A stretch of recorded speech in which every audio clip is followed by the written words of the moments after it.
Are you doing the process that brings the peace? Confidence in God's promise without commitment to his process is delusion. You will not receive his peace if you don't want to think his thoughts. You just won't. The word of God is not a pill to be ingested. It is a seed to be planted. And if you plant it, the process will begin of producing the potential of the seed.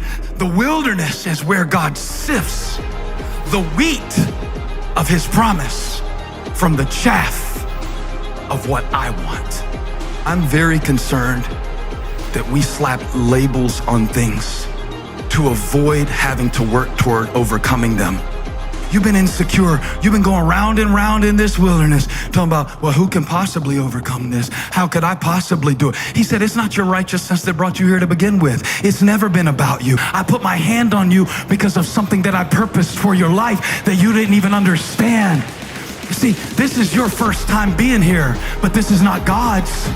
For the giants that you're facing, there is a God who is greater, and you can do all things through Christ who strengthens you. Wow, wow, wow. Sheesh. That was amazing. Wow, wow, wow. Where do we start? I'm telling you guys, I was sitting off in the glass room. I got the opportunity to be part of our broadcast this past weekend. Yeah. So we're in the glass room preparing for the to take on the next part of our experience. And my wife was sitting in there, and maybe this is bad leadership. I left my wife in there. I was like, I got to go be in the room for this. Unbelievable sermon. We are so thankful. I genuinely mean this when I say it. We are so blessed to be part of a church where our pastor is bringing that level, that depth, that to be that deep, but also to be that practical. I think is so helpful. All I could say is wow, wow, wow. Yeah, there's sermons that mark our ministry. Absolutely. And it's when it's spoken into the atmosphere, it elevates all of us to a new level. Right. And that wasn't just a comment within a sermon. That was a culmination of a revelation. Absolutely. Of where we're going as a ministry. He made that comment last week where he said, confidence in his promise without commitment to his process isn't confidence, it's delusional. It's delusional. And so for us as a ministry, Pastor's been living in that for a long time. Yes. And now the language caught up to the revelation, but it's for us as a ministry to say, wow, that's a whole new way of looking at promise. Sure. It's like, man, I got the promise. Absolutely. You mean the process? Sure. Process. Sure. I can't just sit here and go peace, peace, peace, peace, peace, peace, peace, peace. Like he illustrated. Absolutely. I thought the illustration where he talked about Graham was at the fountain. Yeah. And didn't turn the knob, he just had his hands out. Waiting for water. Was perfect in that same mentality. And some of us, maybe you're similar to me, you grew up in church or spiritual environments where the promises were often discussed. Yeah. And the promises of God were often talked about, and we always elevated the promises and didn't really always get into what the process of those promises are. I thought that was incredible. One of the things that he talked about was the wilderness and how oftentimes the wilderness is the process that God puts us through to get to his promise. But then he said something interesting. He said, the wilderness is wonderful. Because in the wilderness, you wake up and there's manna at your tent. And in the wilderness, water flows out of a rock. Right. But if you stay there too long, you become passive about the promise.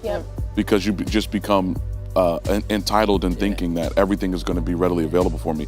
When he said the phrase wilderness is wonderful, what went through your mind? Okay. It's not that great. For me personally, well, it is good. Bonus points for honesty. Yeah, Yes, this is me absolutely. being It doesn't feel honest. good. Absolutely. It does not feel good. No. And last time I was on CoffeeFam, I talked about Bojangles because that's Sure. where I came from. And I'm like, that season of life did not feel good. Right. I was getting burnt. I had employees not coming into work. And I had When to you say burnt, you mean like by chicken grease by and chicken emotionally? grease and emotionally, Sure. and it wasn't where I thought I should be. Sure. And so it didn't feel good. It doesn't always feel good. And I think that's why this message was something to chew on. Sure. Because you have to do stuff in the wilderness. Yeah. And a lot of times you just think it should just come to you. At least me. A lot of times I find myself stagnant because I just want it to come. God, bring me the things. And it's like, no, put some work in. Yeah. At one point he said that the wilderness, he brings it to you. But the promise, if you're going to obtain the promise, he's going to bring you to it. Yeah. I want to hear from you, Michelle, what that process has been like practically in your life? What does it look like for God to bring you to it versus God bringing it to you? Well, you were saying how you grew up in a different type of church, Sure. right? And even in Costa Rica, when I was there, I will hear people saying, Michelle, God's gonna use you, and He's gonna Sure. brought you to the nations, and you're gonna serve youth, and all of those things. And for me, it was like, I was a little skeptical about it. I'm like, how God is gonna do this in this country, right? Sure. And little did I know that God had in His plan bringing me here. Right. But what you guys see right now is not what it was 3 Sure. years ago. Sure. So I think that sometimes people praise the final picture, even in people's lives. Wow. They are like, oh, wow, she's there. Oh my gosh, they made it. But people don't clap for the process. Yeah. And that's because we like microwave miracles. But if I look back, I did have wonderful moments in the wilderness where I was like seeing God's provision. And provision not only financially, but with people, bringing me the right people. But it was hard when in the wilderness, He was taking the people away that I thought it was my people. Wow, So wow, it's like, wow. in the wilderness, there is this pruning season as well, where He is providing you manna, but Right. He's taking you away from something that you thought that you needed. Yeah. And we see it even in the story in the Bible, right? Like how He brought them out of a place that they thought that they needed Right. to bring them a different type of provision, and they were missing the provision that they had without realizing that they had the manna that came from heaven. Yeah. So sometimes in the wilderness, I found myself missing something that was hurting me in a season Wow. Yeah. without realizing what He's providing me right now. Sure. So as you said, Taylor, it's not that great, but it can be if we allow ourselves Sure. to realize what's Yeah. that manna for us. Sure. Yeah. And he said that the wilderness is what separates the wheat of the promise Yeah. from the chaff of the wants. Right. And if anybody's a farmer, you understand that the kernel comes wrapped in something that it isn't helpful to it. It's helpful for a season, but not to take it to food. Right. And so he's got to separate those things out. And that gave such a visual for the wilderness that I'm sitting in, because I realize many of you are sitting in a wilderness right now. Absolutely. And you're wondering, God, have you forgotten me? Yeah. Because when we don't get what we want, Pastor said this, two things will happen. One is we will either lose confidence in God, Yes. or we'll gain clarity to see what matters most. Yeah. Yeah. And I love the fact that there is a purpose and a refinement in the wilderness that can't be accomplished anywhere else. Sure. Right. It can only happen in the wilderness. Sure. But how we see that experience, how we interpret that, man, it causes us to either walk away from it or to embrace it. And I feel like most of us are aware that there are certain things that can happen in the wilderness that can't happen anywhere else. Yeah. But LB, why do you think we still struggle in the wilderness seasons? You know what I mean? Like, Yeah. I'm like, I know this is good Yeah. for me. Why is it so difficult for me to go through those seasons? Well, I've used this illustration before, but if I take a selfie of all of us, Okay. get your face in there, Taylor, and I post that later, who do we look for first? Ourselves. Me. We always start with us. I mean, at a basic level, we're all narcissistic. A little bit, it's in there. And how did my hair look? And how's my the angle? The angle. Absolutely. And I used to feel like because I started there, I'm horrible. Okay. But as I'm maturing in faith, I'm realizing we all start there, but I don't have to stop there. Okay. And I think that's what the wilderness helps me realize is I'll always start at a selfish level. Why, God? Yeah. Just don't stop there. Keep moving beyond the selfish into the sacrifice, but now you start to see aspects of God. Sure. Yeah. And so for those that are struggling in the wilderness, feeling like God has forgotten you, He's not mad at you because you're having that feeling. He's Right. not like going to strike you down because you have that feeling. Just don't walk away from Him there. Sure. Stay in that place Sure. to start to see beyond the want into really like what matters most here in this moment, God. Sure. One of the things that Pastor talked about in this sermon, I thought this was brilliant. He started talking about sometimes what we label ourselves as is our easy way to get out of responsibility. That sometimes we'll label ourselves to prevent having to do the work of overcoming whatever feelings we have, thoughts we have, even characteristics sometimes, if I can be honest. I think sometimes, this is why I've always had a little bit of resentment towards the Enneagram, because I've heard so many That people- witchcraft? the witchcraft known as the Enneagram. I've heard so many people say, well, I'm an 8, so this is just how I am. Right. Yeah. Well, I'm a 2, so this is just how I am. But I've had to mature in my own life Right. Right. to take it a little bit further. If y'all will allow me to be a little bit vulnerable, there are moments where I look back in my life and I'm like, and I have used the excuse, well, I'm black, so this is how black people talk. This is how black people are. Right. And when he said that to me, I thought back to so many different moments of how I have tried my best to evade responsibility Right. Yeah. by labeling myself or by labeling this is just a hard season. Yeah.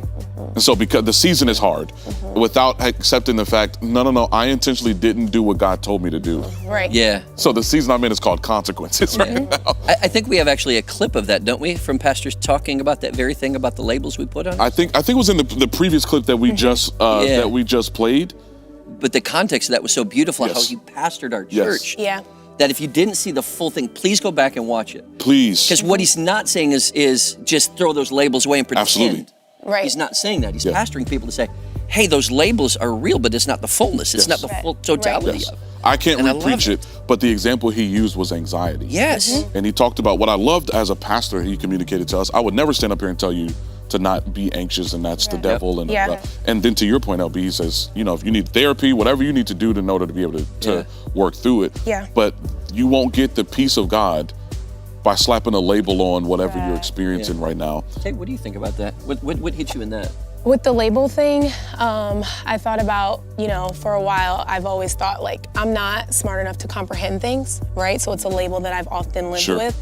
And so because of that, I wouldn't open my Bible because I've told myself I can't understand what God is trying to speak to me through his word, right? So that label has hindered me from actually spending time and hearing God's voice because I've told myself Wow. I cannot interpret the word of God, Wow. right? And so that's something that when he had spoken on Sunday, I'm like, yeah, that's a label that was put on me, but I don't believe that's God's will for my life, to not spend time, to not commune with him, to not understand what it is he's trying to speak to me. What a practical, application. Thank you for sharing that. Absolutely. Because that's huge. Here you are on a stage, you're part of staff at Elevation, and you're over here going, you know what, sometimes in my harder moments, my dark moments, I can feel like I'm not smart enough, and I'll retreat, I'll withdraw from it. Yeah. And so I wonder how many people watching right now feel that same thing. Like, I'm not smart enough, I don't hear from God, I'm Yeah. not good enough.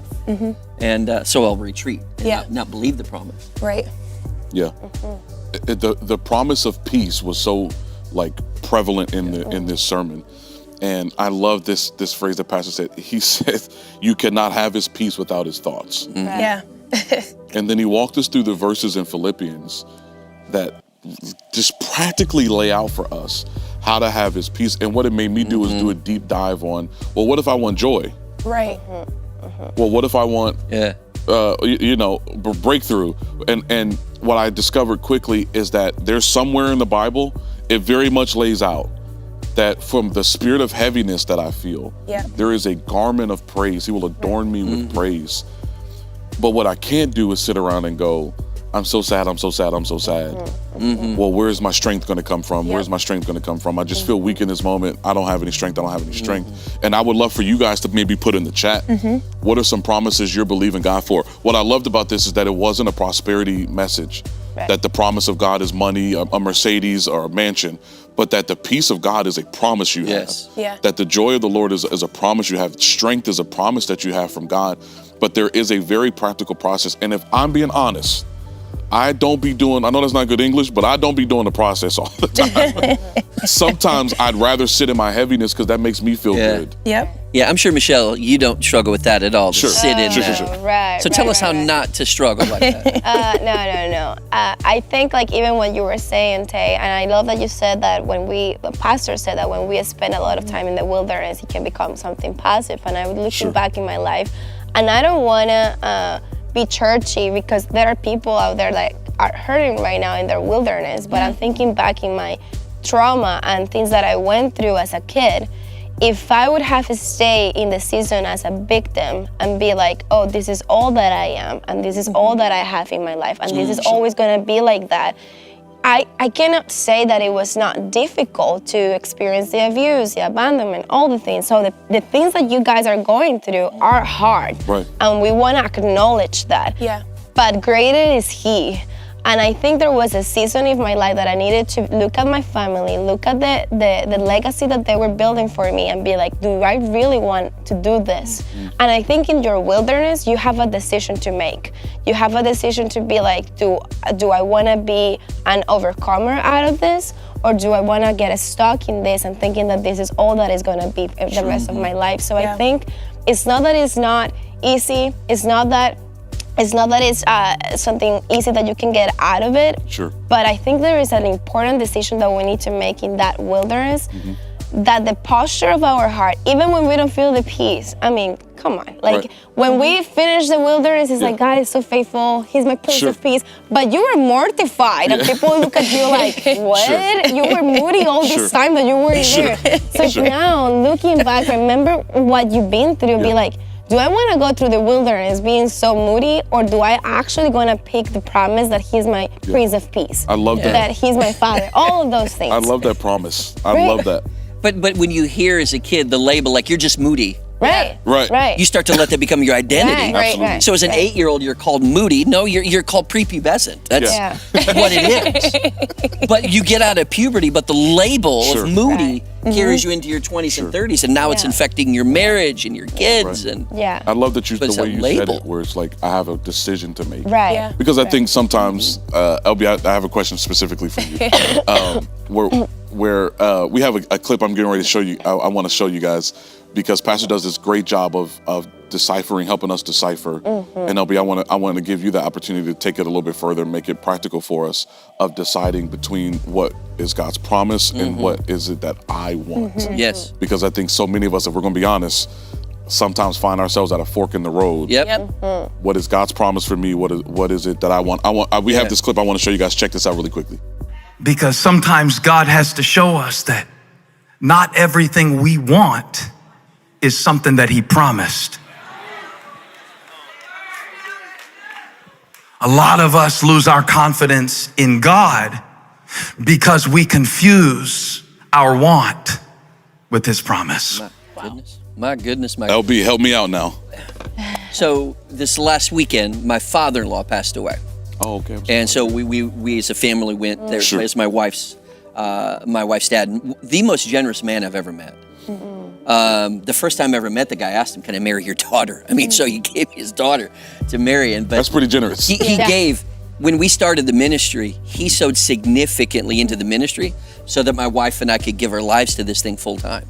Oh, wow. And truly one of the most generous men I've ever met in my life. But as he was coming towards the end of life, when he started talking about promises and wants, it wasn't the want of more money, it wasn't the want of more jobs, it wasn't the want of more houses. It was, I want my grandkids to know Jesus. I want my legacy to be about faith. So whatever we're sitting in, accelerate that to the end of our life. Are we still worried about that?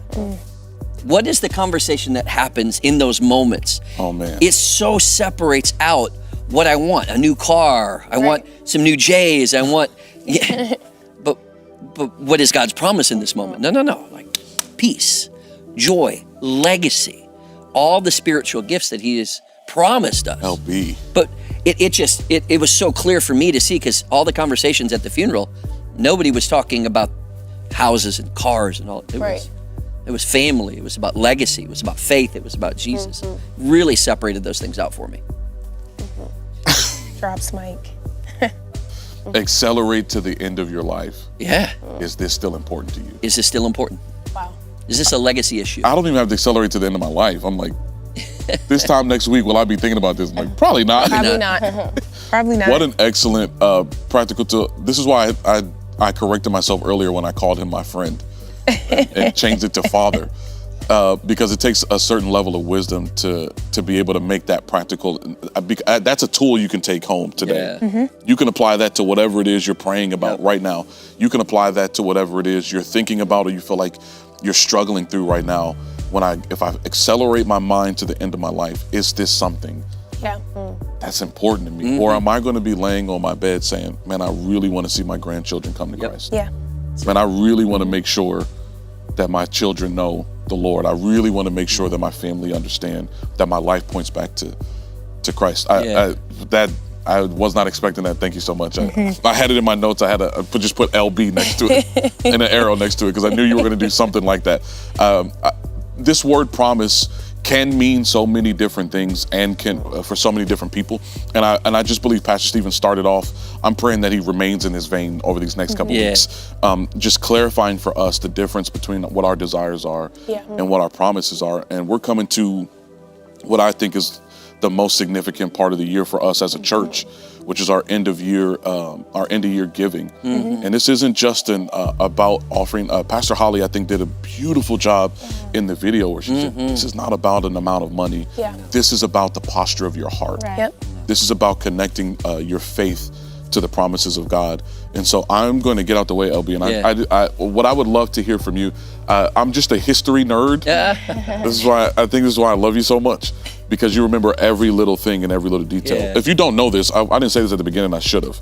LB's one of the 8 founding families of our church. And so even before our church had a name, even before we knew where the church was going to be, LB gave his life to being part of the mission of what God was going to be doing through Pastor Steven and through our church. And so I'd love to hear from you more clarity on what this season is and even some of the genesis of where this comes from for our church. Every church has their traditions, and this is probably one of my favorite traditions. It's where we gather together as a family to start looking ahead towards the next year. What are we believing for?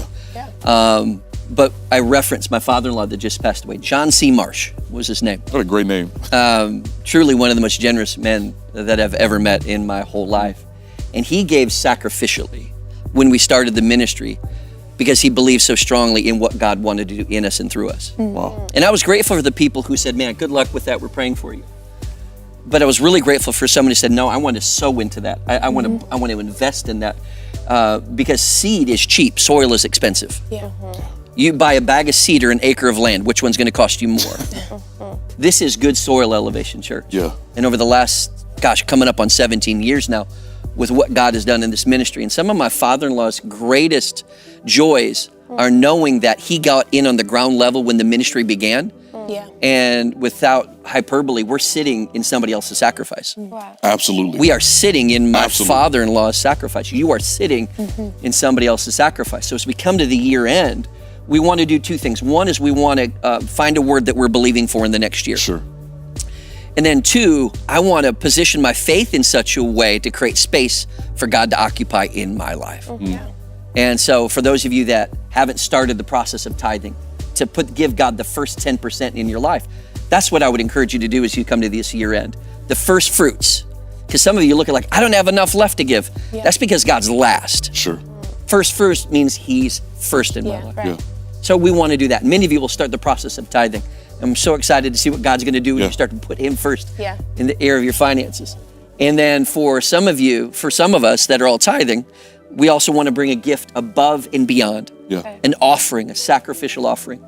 So a couple of years ago, my word for the year end was salvation, because I was praying for a couple of my specific family members that would come to Jesus. I can't manipulate God into an outcome, but I can make my heart and my life attractive to God's presence. And he's always drawn to a sacrifice. God's not called us to equal amounts, but he has called us to equal sacrifices. And so what does it look like for those of you that call Elevation Church home? To believe for something in the next year, but to position your heart and your finances and your faith to say, no, I want to invest in it. I want to move forward in faith so that I create more space in my life for God to occupy. So I am so excited for our year-end season where people are going to step into faith like they've never seen before. Wow, I'm excited. Thank you so much I'm about to cry. Beautiful. Thank you so much for sharing that. You can begin that process of choosing your word for the year and walking through. We have so many amazing resources available to you right at elevationchurch.org. It's the first banner when you get on there. Guys, thank you so much for being with us today. Thank you so much for engaging in the chat with us. We are praying for you and for your families. We know, I want to echo what Pastor Steven said, your calories tomorrow don't count. All of it is empty. You can eat as much as you want to. Thank you guys so much for being here with us today, and we'll see you guys this weekend for church. We love you guys.